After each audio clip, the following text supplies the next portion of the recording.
Hey everybody, and welcome back to All by the Popcorn. My name is Stephanie. Thank you all for clicking on this video. If you're someone who enjoys talking about movies, how about clicking that subscribe button? So we have finally made it back to another Disney era ranking, and we are gonna pass the wartime era. I have never seen any of those movies. Honestly, none of them called my attention, so I didn't really want to visit them generally. So we're just gonna skip that era. Maybe at some point in the far future I'll come back to it, but for now we're gonna skip it and moving on to the Silver Age or the Restoration era.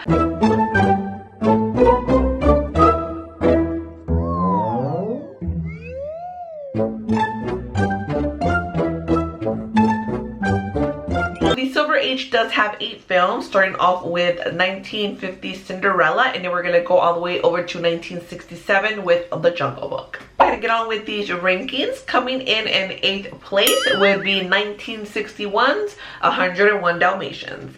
Now, I thought I had seen this movie before, you guys. I feel like maybe I had, but like, you know what, probably when I was little, or maybe I just seen clips of it because I really didn't remember it too well, to be honest with you. But of course we are following Pongo and Perdita. I'm sure I'm saying her name wrong because I'm trying to put it in Spanish. Of course we are within the point of view of these two parents who, you know, went through a tragic loss. Somebody came in and kidnapped their babies while they were going on a nice little walk. Now, one of the things that did stand out for me in 101 Dalmatians is the very nice hand-drawn animation. Now, just because it is in my 8th place doesn't mean I did not enjoy it, but I did just watch it for the first time, but pretty sure I've seen it before. I do personally prefer the 1996 version. I think that's what year it came out, but it is still a great movie. But Cruella is a very delightfully nasty little villain. I mean, she is a puppy killer for a coat. Moving on to my number 7 pick, and that would be 1955's The Lady and the Tramp. Personally, I've never really been a fan of this particular movie. I guess technically I probably should have had this one as my number 8, but just because I have seen this movie more than once, and if it was between the two of having to rewatch one, I probably would still watch The Lady and the Tramp. Now, there is a live action movie that did come out on Disney Plus. I believe it was in 2019.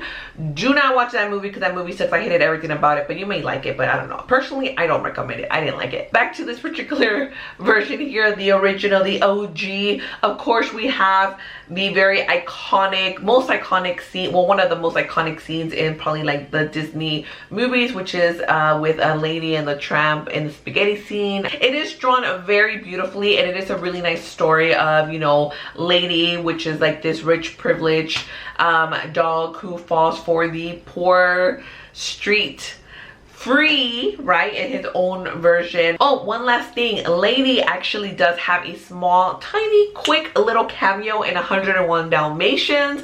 I actually had not spotted her. It was my sister who said, "Was that lady there in the corner?" Moving on to number 6, and I actually ended up moving this one up. I did have this particular movie down further down on my list, but then the more and more that I thought about it, I was like, you really weren't a fan of this movie when you grew up. I was actually very afraid of this movie, to be honest with you, and it wasn't until later on in life that I actually did end up enjoying the movie. It is 1951's Alice in Wonderland. I don't know, you guys, were you guys like freaked out about Alice in Wonderland too? I cannot be the only person who was freaked out. I probably was. But the walrus,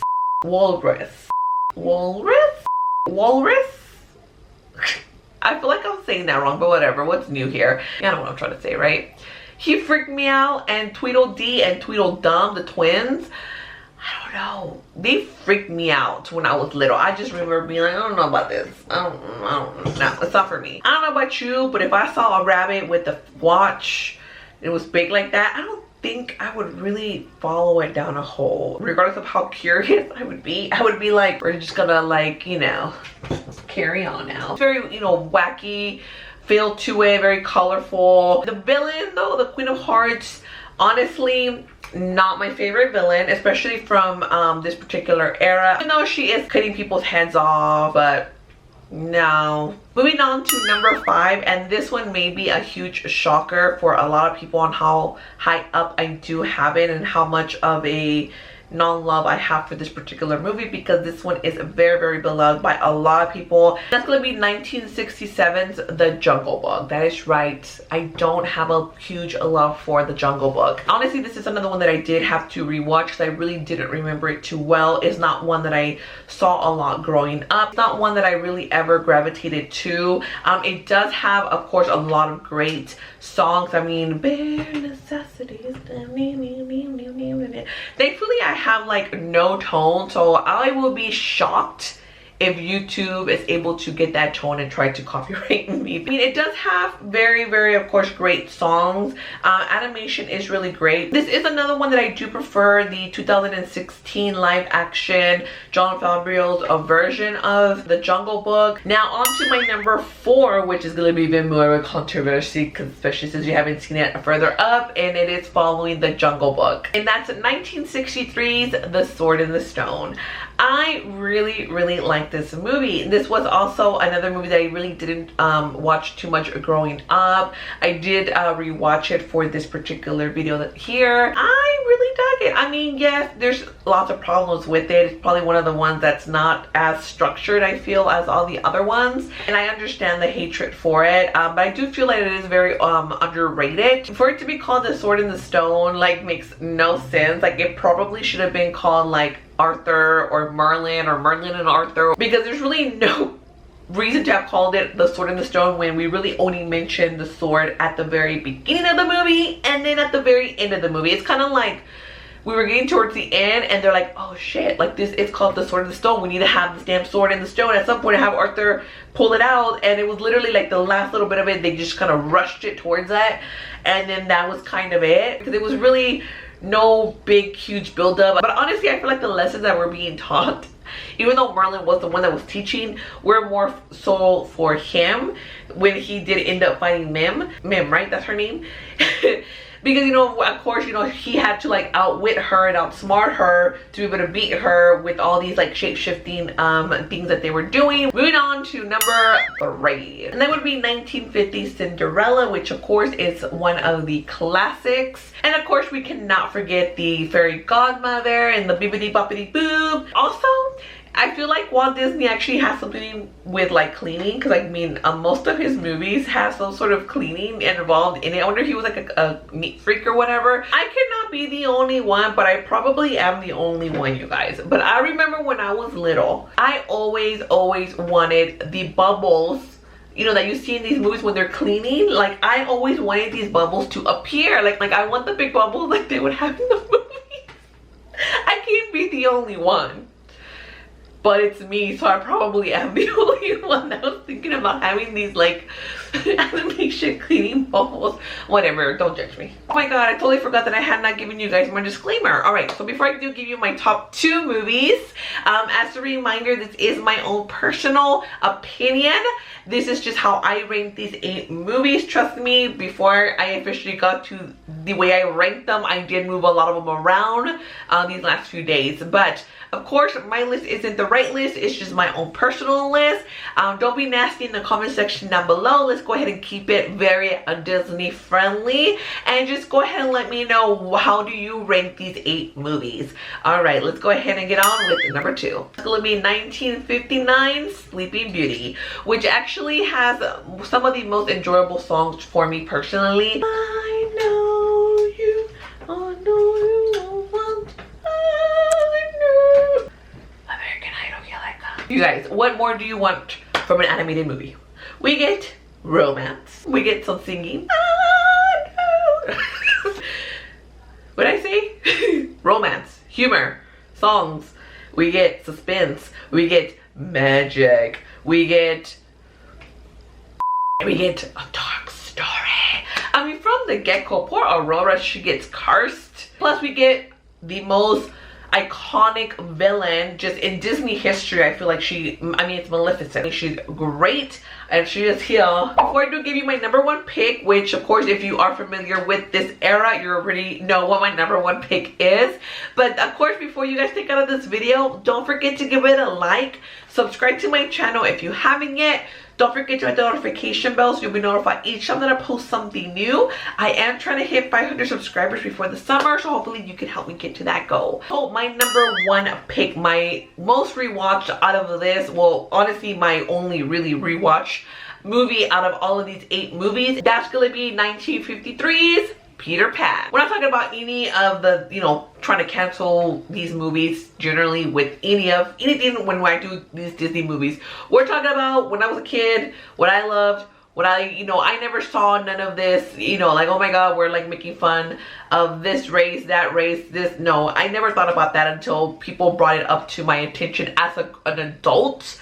And I'm like, well, me as a kid, I never saw that. But I do get when they do put that intentionally into a movie, I do get how it is wrong. But we're not gonna get political here, you guys. We're not gonna do it. I just wanted to kind of reference that in case somebody tries to like call me out on, I can't believe you have that as your number one when they're making fun of Indians and they're doing this, that. No, we're not. We're gonna have my like rosy colored glasses on. I do really love the movie. I have a huge nostalgia for it. Now I love Captain Hook. He's one of my favorite villains. I mean, him with the croc. Oh, I love it. I love it. Smee! Oh my god, Smee!